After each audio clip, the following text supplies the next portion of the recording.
Well, we Yeah, are it's live streaming to your from profile. the Sension business page. Hopefully, our business personal pages as well. Switching over from Restream to Riverside for the announcement of our raise. Hoping to do some just Q&A back and forth. Me and Henry realized we haven't really done a duo live stream in a while, and really just wanted to get out there and share what led to the investment, where we're coming from, what the investment's enabling us to do, and ultimately, I mean, the journey and where we're going. So, really excited to kind of share that with everybody. And Henry, man, always good to talk live with you. It's been a while since we've done this, huh? It has. And as those of you who did register, the guest, Josh Copeland, who is our field CISO and advisor over here at Sension, he had to call in sick. So we will be rescheduling that one. But we have a fun conversation for us today. But Henry, dude, you're typically behind the scenes a little bit. You do handle a lot of the post partnerships and support on that side of it. But kick us off, dude. Who is the CEO of Sension? You make me do this type of intro every single time. You never let me prepare for it. Then you should just know it's coming, brother. Yeah, I should. I don't know. I'm just you, but quieter and a little bit more technical. I think is the best summary of it. You say I'm behind the scenes actually, but I feel like when it comes to current partners and stuff, I probably interact with them more than you do It these is days. You know, you it got is that classic interesting. salesperson. Deal's done. I'm out. Peace.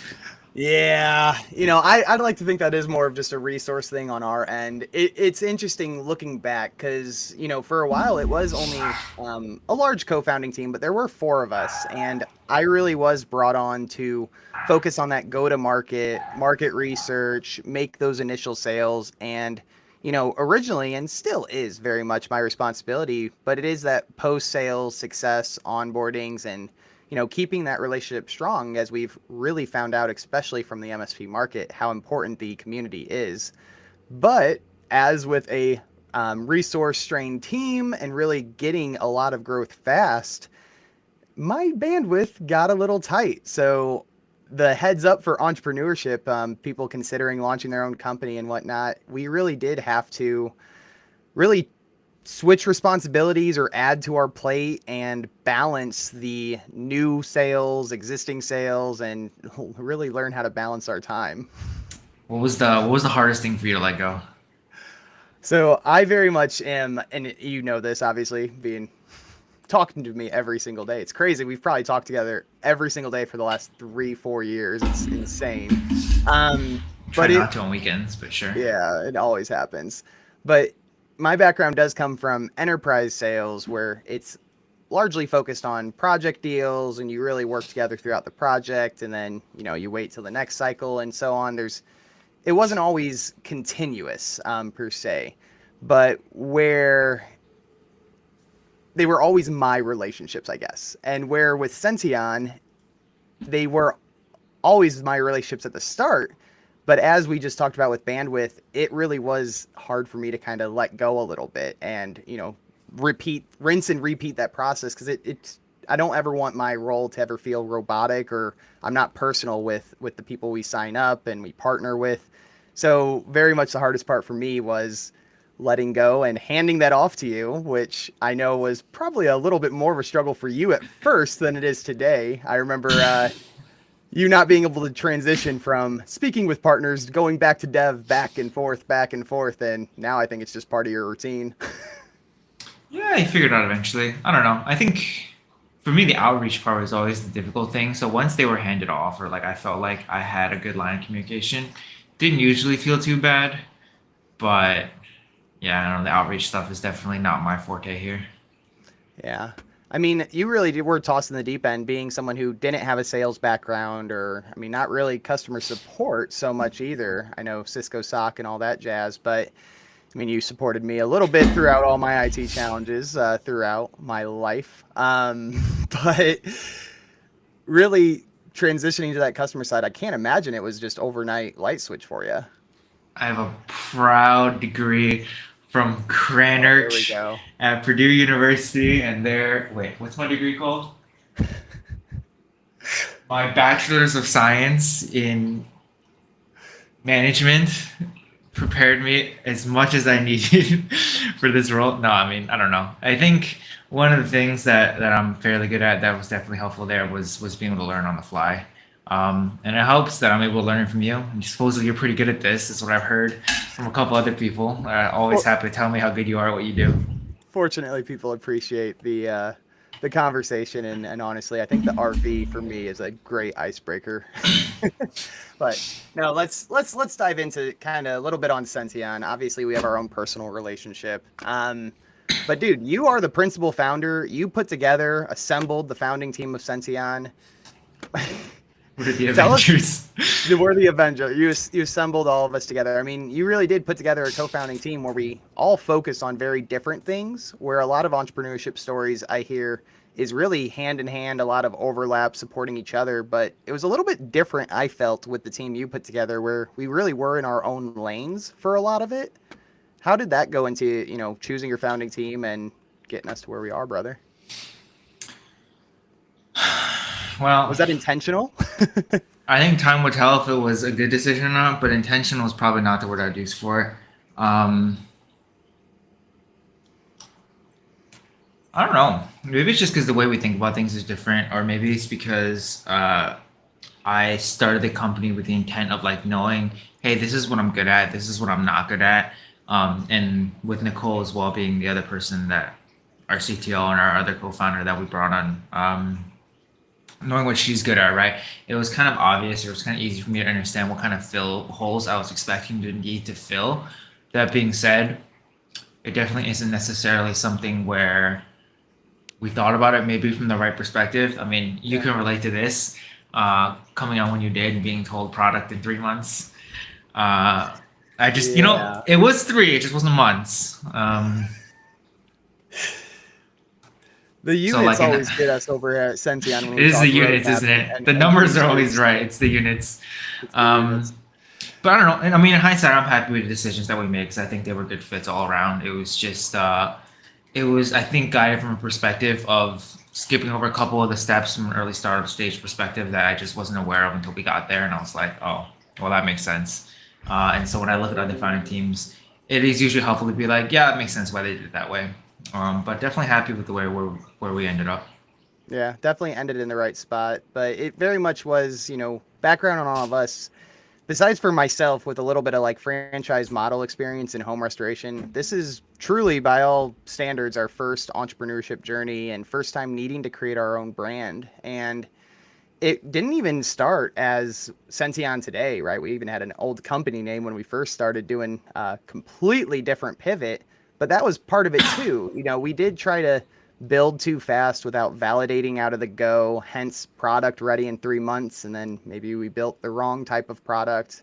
And now, instead of 3 months, 3 or so years later, we've done that market research. We've taken steps back and listened to the market to understand the real challenge that people are having is in the fundamentals, namely IT security management, security configuration management, and being able to remediate settings. So it's interesting reflecting on just all the process and all the pivots and the hell that we went through, because it wasn't all an uphill roller coaster. Plenty of downwards, upwards, and that's really something you just have to expect with this journey, I guess. Oh, I agree. Up and Yeah. downs is what's fun. Yeah. Any hot tips for entrepreneurs out there on how to balance the emotions? I refrain from giving advice these days to other entrepreneurs. So contextually in that, I did like a webinar or lesson type thing for like a bunch of high school students that were looking to get into entrepreneurship. And when I finished that, my wife said, I don't think any of those kids are going to want to be entrepreneurs anymore. Um, so I've So reflected on honest that advice. since. I've since reflected upon this. And I mean, frankly, I think we're at the point now still, like, I don't know if we have good advice to give yet, maybe in a year, maybe in 2 years. But at this point, still focused on ourselves, I think. I think that's the imposter syndrome that everyone feels because, the stats, what is it? 98% of startups never get past their first round, let alone their any round of funding. And we have completed a second one now and really are still feel like we're learning. But as people tell me, and even internally, you guys compliment me to say I know more than I think at this point, which is an honor from where we used to be on that side of the house. Is that what we say? Yeah, that's what you say. I Okay. hear it. Yeah, yeah, But yeah, yeah. let's dive in for the listeners who is first hearing about Sentient. The big news with Gula Tech Adventures, Ron Gula, founder of Tenable, backing us and our hardening platform. So at the highest level, for everyone listening, what we're doing is hardening workstations, servers, and browsers to best practice security standards. So this is aligning settings to CIS or various compliance frameworks and actually performing the remediation. So this was something that took multiple pivots to figure out, is there a need? Is it a validated need? Will people pay for a thing if we actually build the thing? We had some early thoughts that this would be the right pivot or the right, roadmap piece, but we did do it a lot sooner than expected. And it's kind of funny that story originated because a lot of our market research, we'd show all these points on our roadmap, our amazing silver bullet of doing multiple things in one platform. And everyone looked at that roadmap and said, just do this thing. Stop trying to tackle the world and just do this thing. And we did make that pivot back. But Henry, I mean, that thing we're doing today was on the roadmap. Was there any instinct, what made you put it even on the roadmap for me to present it to people in the research? That credit is definitely to our trusty old professor at Purdue, Nicole Hands, and the introductions that she made for us to learning CIS and learning about the benchmarks, and honestly being given the opportunity to try to apply them myself manually. Yeah. Going through So that you've done 1,000-page PDF. manual endpoint hardening, Henry. You got some hands-on Yeah, experience. only at a very limited degree though, which is why I respect people that do it manually across the board in an actual enterprise environment. I've done it for, Argonne National Labs, cybersecurity competitions, things like that, where I'm doing like 3, 4 endpoints, and they're super focused on what they need to be able to access or what needs to be serviceable, and then nobody ever has to console into them or anything. So even just going through and applying everything, trying to understand what I was doing, challenging enough. So that was definitely something took to heart when we went through that and sort of remembered how difficult that was. Couple that with some of my experience working in a SOC and sort of seeing like what the tier 1 tickets coming through look like, and what some of those issues, some of the things that we had to either escalate or just kill because they're just not relevant or what have you, all kind of tied together, where I was like, man, there was a piece where I was like, it makes sense because I knew how difficult it was to apply configurations, and at the same time it was also like, why aren't we doing this yet? Like, should be one of the first couple of things you're doing, but and that was kind of the disconnect from getting your major in cybersecurity, learning that CIS is fundamental. It's one of the first things you do in your security stack, and then like you just shared, going out to the real world, it was kind of a question mark. Why did I learn this in school if it's not actually done? Is there actual security value, or is it something else that is the reason no one's really prioritizing this? I mean, is that some of the feelings you had, and what'd you take away from it? I think it was something to that level. I honestly don't know if I knew how bad it was or how rampant it was until we started working on our solution and we started to implement our scans and actually look at some of the results.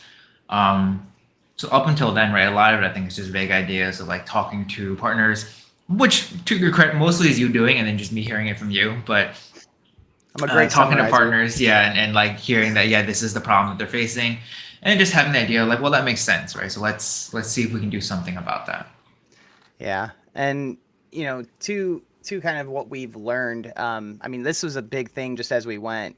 We really thought, in a perfect world, everyone knows there's templates and group policy and Intune exists and PowerShell exists, and we all know about ways to change settings and strategies to do so. But one of the biggest learnings when we really started to build out this MVP and even just support a subset of the recommendations we do now, we quickly realized that trying to attempt to change only the group policy level or only the Intune level was not always successful at changing at the local policy endpoint level.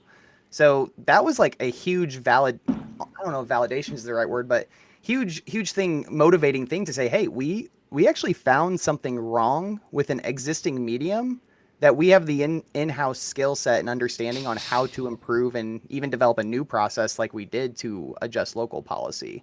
So I mean, were you surprised when you started to notice like Microsoft Mediums or various third-party tools not changing the config going into this? Um, kind of validating, maybe. That's the word I've been using a lot, but Hmm. it is like having the educational background where like you kind of know. It's just like one of those things. It's almost like a meme to say that like GP edit is not going to work for you, or it's going to Yeah, fail to apply this or whatever, or like something we just accept. yeah, or like the GP update refresh slash force or whatever whatever command you or say whatever flavor that you prefer is something that we know and we learn in school. Never have to use it because we're not working with like large domain environments in general in a Yeah. lab setting, but like you just hear about it repeatedly. You're like, yeah, this is something you're going to need to be able to use when you're working in industry. And so I wouldn't say surprising necessarily, but definitely validating. Yeah. I will note it was very fun for me. So more in my background, I didn't actually come from the security world. I did get a minor of it at Purdue, which is how I got introduced to Henry and built our relationship there. But coming from the product sales world, I had to learn a lot of this software and learn the security world just from the internal team. And when I started running commands like GP force and GP result, that was something I really never thought I'd be doing in my You feel like lifetime. a hacker. And yeah, I felt like I was hacking my computer, seeing things I wasn't supposed to. But it was also interesting from this point of view, this fundamental existing way to display GPO values. A lot of people on the other side, I was doing, I guess at this point of the story, the MVP market research and really testing out the solution. Some of the people I was talking with, CISOs of or owners of MSPs had never even seen those types of commands. So it's started to really appear to us that this aspect of security was just so not prioritized. People stopped trying, stopped even researching it, stopped understanding it. And I don't know. I used to say like it's a legacy technology GPO, and you guys would always say you can't say that because it's still the best medium to do it, built into Microsoft. But I mean, it really is in legacy in the sense that people aren't actively learning this or actively wanting to become better necessarily. So that was very interesting for me on that market research side when we took the MVP of Sention to market a couple of years back. Um, but no, that was good. So something you say, Henry, and you haven't really said it as much anymore, but one key feature of Sention is our learning mode. And the goal that you used to say is to have a little Henry at every single site so that you actually have the expertise of a senior admin on configs I think you via used to learning say that, mode. not me. Oh, I parroted you on that one, brother. Okay, sure. But I'll take credit for that. tell us a little bit about that learning mode and what is the end goal of this and why Microsoft doesn't have a learning mode. There's no other platform that I'm aware of that predicts if a setting change will or will not cause disruption before it happens. Like, why is this something that you felt was needed to prioritize in the MVP of the solution? Um, I mean, I think it was something that we thought just hit at the heart or at the target of like why this wasn't being done right. You were just talking about GP Edit and the GP editor and the fact that that's been something that's been around for a long time. It's something you've been able to use, and like to some degree, yeah, Active Directory is inconsistent, right? You're not going to be able to get the results that you want, but that also isn't necessarily a strong enough reason I felt in the beginning to not be doing it at all. Like, you're not going to get 100% compliance because it's going to fuck up somewhere along the line. Fine, but why not at least do it? And so the conclusion we came to is There that has it's to be something because more. there had to be something more exactly, and that just ended up being like the impact of what these settings do or what they cause or what the results of what they're doing to the system. I mean, we can highlight one of the things that we just pushed out, which was like the NTLM thing, right? Yep. So that zero day just came out with the recommendation or remediation, at least until Microsoft pushes out an official patch, was to just disable NTLM communications. Unfortunately, if you've got even some more modern or newer shares that are using like NTLM v2, that would break a lot of their functionality, right? And so I think it was important for us to recognize that security was, or at least this is my mindset on it, that security should come secondary to operations. If you don't have a business, or you don't have data to protect, then the security Yeah. is just kind of there to, like, for what purpose, right? And so prioritizing operations, prioritizing uptime, and making sure that the availability side of the CIA triad is maintained is a critical part in understanding why baselines are important and how to apply them. Talking about that availability, I I would still credit, and you did hint at this, there obviously was something more, and I don't think we really realized at the time of, initial MVP development that the availability aspect was like prioritized more than security. Like, let me rephrase that. Like, business operations and uptime is tremendously more valued than 5 minutes of downtime because of testing a single security setting.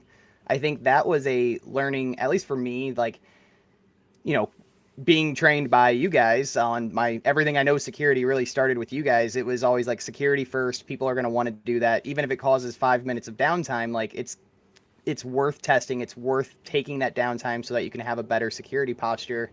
But we didn't really, I don't think we really understood just to the magnitude of that. I still joke today, sure, we can change thousands of different settings, but the favorite button in the tool is not the one that The changes rollback. everything.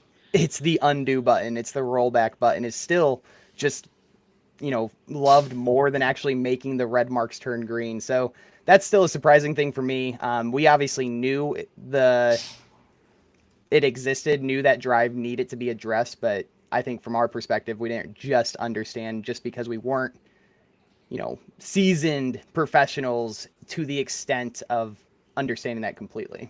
Yeah, I mean, in hindsight, and I think about it, if I go back to like GP Edit and using like Yeah. Active Directory as like the original way to do it, if you went and applied a template and you had to roll it back, I think you'd have to go through and like unmanage every setting one at a time. If I'm not mistaken, you might be able to pull a template out and like delete an entire template, but then at the same time you're losing all your work and you're not going to have a record of what was set and what wasn't set, and you have to reload that, rerun it. So in hindsight, from what was available before, I can kind of understand where there's a driving value for a reset and disable button that actually allows you to revert your work and then also reset it back up again when you need it. Yeah. Well, you talked about accountability. So, kind of the last piece, just to really, hammer in on the big availability and features of Sension today, and then let's kind of start to transition to some of these milestones and where we're going. But change tracking. This is something that, we really highlight because the accountability factor is only becoming more and more important. Who's changing what setting, and, to the next extent, what's changing what setting, if that's a Windows update or an application making changes you're not aware of.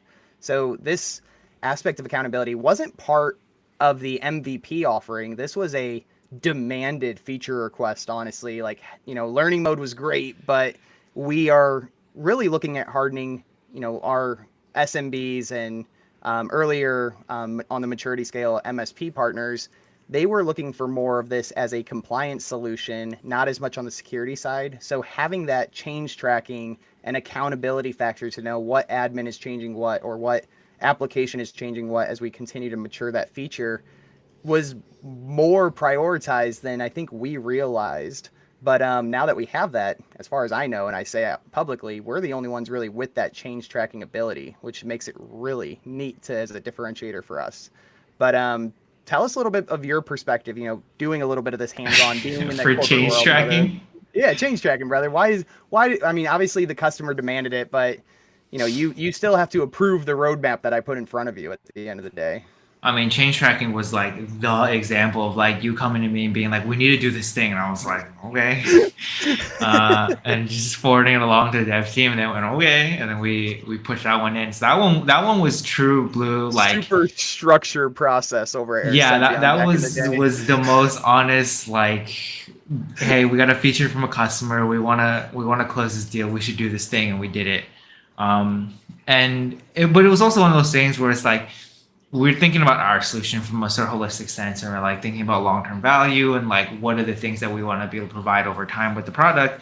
And in hindsight, it's a very obvious thing. It's from like an audit trail perspective and like change tracking and all that kind of stuff. But I don't know if that was something that really was immediately apparent to us until somebody told us that this is what we should do. And I was like, oh yeah, that's the part we were thinking about that we just couldn't put a thumb on it, right? And that's kind of how it felt from my perspective. Like you presented it to me, I thought it over for like a couple minutes, and I was like, oh yeah, A couple minutes. yeah, that makes sense. Hey, we should prioritize this like now. Back when Um, we could just move priorities and not bat an eye at it. Wild Wild West. The Um, Wild West of startup phase. but I mean, yeah, that's how I remember that feature, honestly. And I think it was when we rolled out pretty quickly. Like I think what request came in like August, and then that was out in September or something like that. At least in some basic form. I think it's been refined a Yeah. little bit more since then. But Yeah. yeah, And to emphasize on why that's so unique, we are actually making these changes directly via RegKey, SecPool, Audit Pool. We're not actually using the Microsoft medium of GPO, PowerShell, or Intune. And the interesting thing with this is we realize that Microsoft mediums can't really pull to know if the change was successful. So you can do validation scripts with PowerShell and some extra steps to do so. But regarding like you know, a readable report or some type of change tracking Excel sheet you can export, it wasn't really available in the existing medium. So yeah, it was something that just made sense. Another differentiator to go with that learning mode. And ultimately, as many security companies position, moving towards compliance and insurance is a huge driver on ways we can, generate more demand. So yeah, it was a pretty easy discussion. I remember that as well. All right, brother.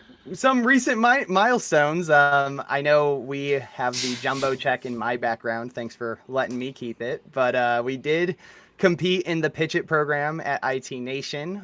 We were fortunate enough to come out on top and win the grand prize, and honestly get a free booth, which was so nice to have. Um, but going through the 16-week program definitely gave us some of the publicity we were hoping for, and got a chance to get in front of people that we'd only met virtually for so long. Like that was maybe our fifth time going to a show. We really hadn't done too much first in-person major activity. booth, right? Definitely the Yeah. first major booth.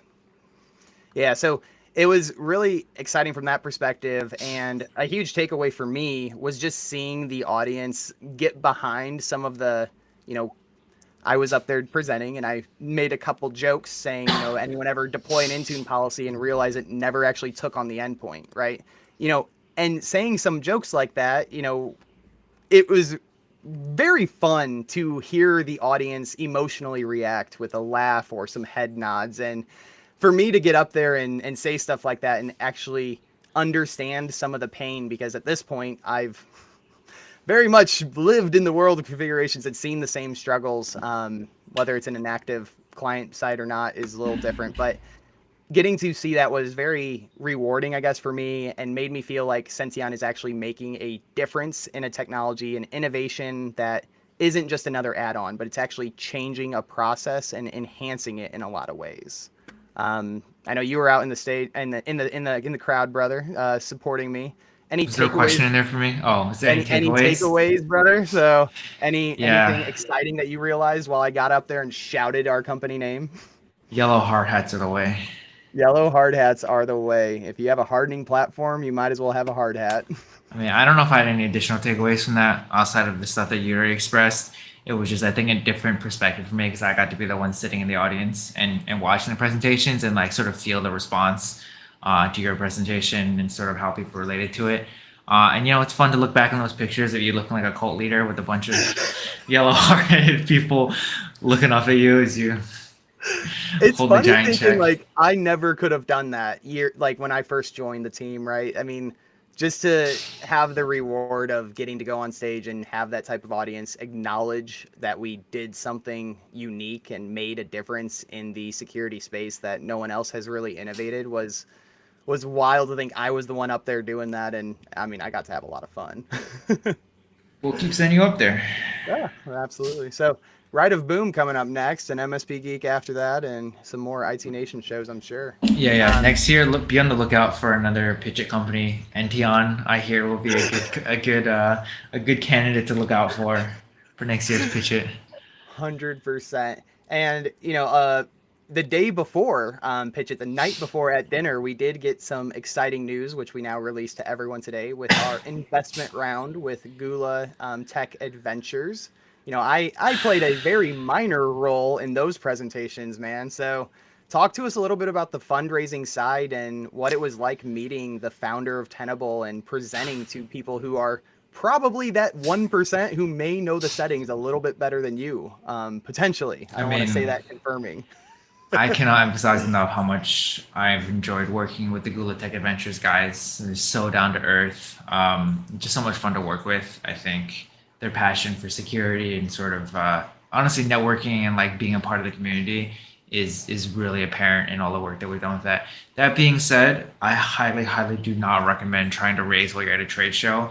It is not at all conducive to being present. Either at the booth or in the calls and the meetings that you need to be doing. But Leaving me at alone the same at the time, booth and our advisor Josh, and while I have to walk away, and Josh is alone representing our booth as an advisor to the company. Yeah, yeah, that was a lot at once. it was rough. But at the same time, that felt like one of maybe the most like startup-y things I had the opportunity to do, which is trying to balance early trade show work with doing a raise. But I don't know, man. I mean, I think we've been extraordinarily blessed to be able to find the people that we have from a venture perspective and the people that are backing us. Um, Sometimes I think you're asking me how the race stuff went. You just know sometimes going to it. Although I think You Gula did come Tech out of made that it pretty excited. Gula Tech made it real easy for me when they were like, "We don't want to hear your pitch. Can you just show us a demo?" And I was like, "Yeah." The deck Usually a that step in the right direction. your co-founder and marketing head and communications head may have invested 6 hours into, but Gula And then had Tech it was ripped like, up let's and just redone. Yeah. see the technology. It's fine, Gula Tech Adventures. We're still very happy. No, no, that's awesome to hear. And you do say it's fun to work with them. I mean, we've only really joined that portfolio, I guess publicly today, but really been working hand in hand for the last 2, maybe 3 weeks. About 2 weeks. Yeah. What is the fun aspect? I mean, what differentiates them from the investor perspective that you've seen so far? They just like to be involved. I mean, respectfully, it's just been a different experience in that the proactivity in which they try to make introductions, they try to think about where we might fit in for people that they know, or if Rick over at GTA is having a conversation with somebody and it feels prevalent and it comes to mind as something he actually acts on, and that's been something that I think for us has been it's been new for sure. A lot of our other work with investors, which is not to say that it was any worse necessarily, but a lot of that was more structured, more planned. Like, hey, we're looking for these things. Can you help us do this or do that? What have you? With GTA, it's been a little bit more of like, hey, this thing came to mind, and I wanted to make an introduction because I think it would make sense. Take it from here, right? And so that's been It's been a lot more it's been keeping us nice and spontaneous. busy. I can Yeah. definitely vouch for that as well. I mean, spontaneous to the point where you gave a 60-second pitch in person with a 2-minute notice at an event you got Oh, invited to 48 hours prior. yeah, they really gave me that one because we hadn't signed yet either. So it was like, well, I better really not fuck this up. All the marbles were going on that pitch, and you did great. We've had follow-up sessions from it, and it's been awesome. So, we obviously just talked about the investment, who's it with. What about the reason we took on the money? Obviously, this was a co-founding decision. We talked as a team, wanted to really work together and make sure all of our individual visions aligned. What is our end goal with Sentient? What are we trying to do? Do we want to grow fast? Would taking on money?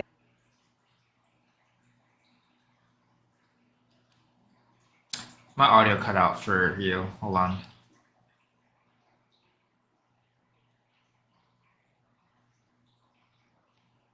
I can't tell if it's your audio or my audio that died.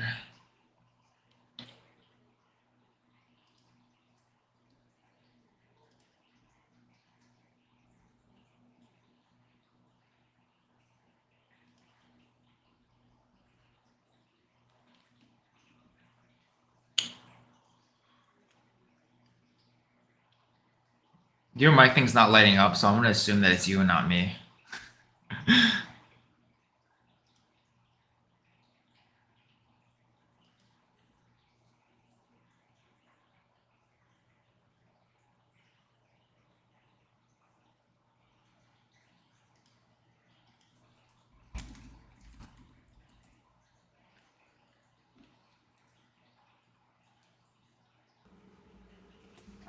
There's the shortcut. Oh, there, now you're back. Yeah, Hold no, on. it was always me. I watched my screen mute. while we were talking. So I knew it was me the entire time. My cat loves to find the hotkeys so that I get muted or go to airplane mode or a million other things, and I can never stop him from pushing them. Classic stuff. Classic stuff. Sorry, Anyway, so leading up to the investment, brother, we talked as a founding yeah, team, why did we our want to exit invest? strategy, Yeah. what's our goals here. Ultimately, we did decide we wanted to grow faster, take on money to do so.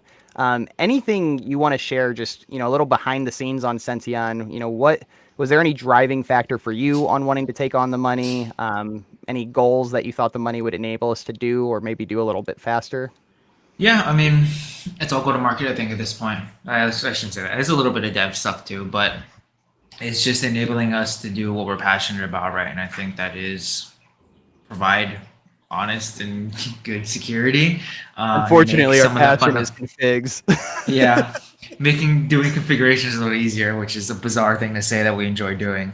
But really, it is just about being able to get a wider reach to be able to help more people, be able to improve the product. And I think it's a point of pain for me personally when I'm in a conversation with a partner or something, and they like the tool, they're using the tool, and they're like, "Oh, if you could just fix up the way this one thing interacts," or like you have this one issue that we'd really love you to work out. And I'm like, I would love to be able to address that for you and have something out tomorrow. Like that's the greatest feeling in the world. But I just know that from the dev priority perspective, if I switch the priorities around, whatever they're working on, like they have other things they need to work on first. And that feeling just kind of sucks, right? And so, taking on money and doing these kind of things, A, to accelerate our ability to go to market and do those things, but also B, to be able to shore up some of those processes and be like, yeah, we can actually help you with your feature requests. We can help respond to things a lot more quickly, right? Or in other cases, something you and I always talk about is like we see another 0-day come out and we're like, hey, that's relevant to a configuration that we can manage. And it's like getting a faster turnaround on those things would be, I think, pretty significant as well. And so those are the types of things that I think bring on capital really is targeted toward for us. Yeah, and very much echo that. We're, for better or worse, we are definitely a founding team that wants to be people pleasers, but we do our best to stay strict to that priority roadmap. But when things come up, of course, we do evaluate, make sure, weigh the value of getting it out, how long is it going to take to get out. So we very much value the community roadmap that we have in place and love the interactions on there. Canny's a great app, so plug for them. Yeah. But very much the other piece for me, kind of my deciding factor that we want it, me personally, goes in the same vein as you. But at some point, maybe 5 months ago, maybe 6 months ago, we really stopped getting major feature requests. Something kind of changed in our features that were released, but people stopped asking for big things. It was very minor. Add this type of compliance reporting, add, a different UI or UX feel to it. And when that started happening, I realized we were well ahead of anyone else who might be in the security configuration space, or at least in our target market. We were designed and had the right product market fit to where I didn't feel like I had to, reach out to dev and say, I can't close this deal because I'm waiting on this anymore, right? And that is something entrepreneurs say to each other. We have a very transparent relationship, me to dev and everyone else, our CTO. And, I never wanted to say we need this feature to close this deal because that's a lot of pressure. It's got to be communicated effectively. And there was a point where we no longer needed to do that. We had hit the milestones we needed, but we needed to become more known. So the biggest thing for me was wanting to get that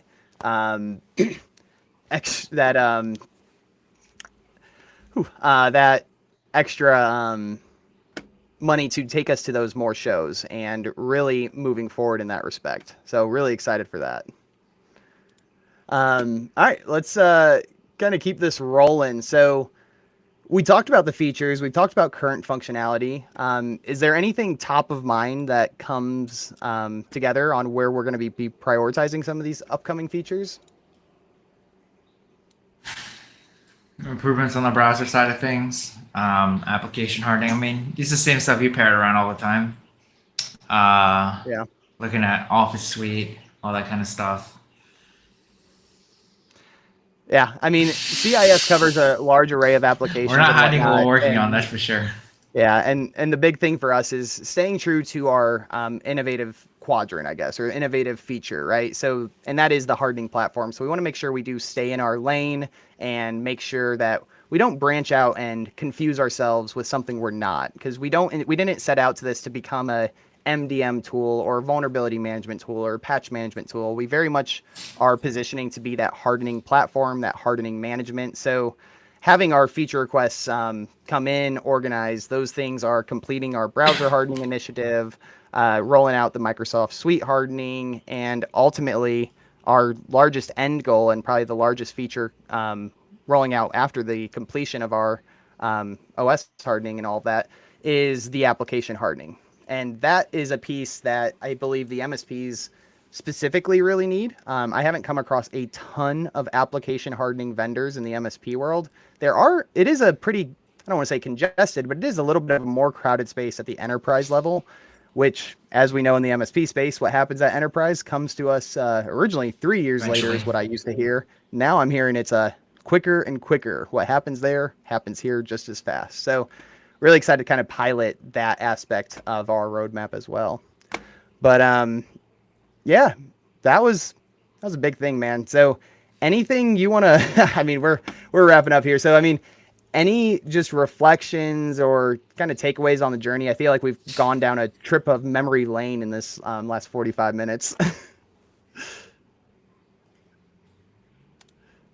I don't know if I have anything to add necessarily. It's been a fun time, that's for sure. Fun's one way to describe entrepreneurship. A lot of struggles, a lot of problems to solve, I guess. But if nothing else, I can say for sure that we must love it because we're still here. I don't think really leaving was ever something we entertained that seriously. So really excited that we have now built the thing everyone's been asking for, that we are positioning ourselves for long-term success and able to take this money to create that create that completely thought out business plan and have those objective milestones and accountability in place, as well as just growing out the existing Sention team. So really excited to see where 2025 takes us and how we're going to keep growing. So thanks, brother. Glad we got to do a little one-on-one. Maybe next time we get some slides and talk a little forecasting and some actual finer tuned points. Did you just say slides? You're going to ruin this with slides, really? I love slides. You know how I am. And we'll reschedule the one with Josh and we'll get all the slides back up. If you guys do want to follow up with us, you can always connect with us on LinkedIn. We are very active there. But going out to Sention.com, you can go to our contact us page and get more information. And I do want to just note, we do have a freemium version of Sention. You can kick off an evaluation account. If that evaluation account expires, it does convert automatically to our freemium. So check out Sention, get those reports completely included, and look forward to really seeing where the year takes us. Cut stream.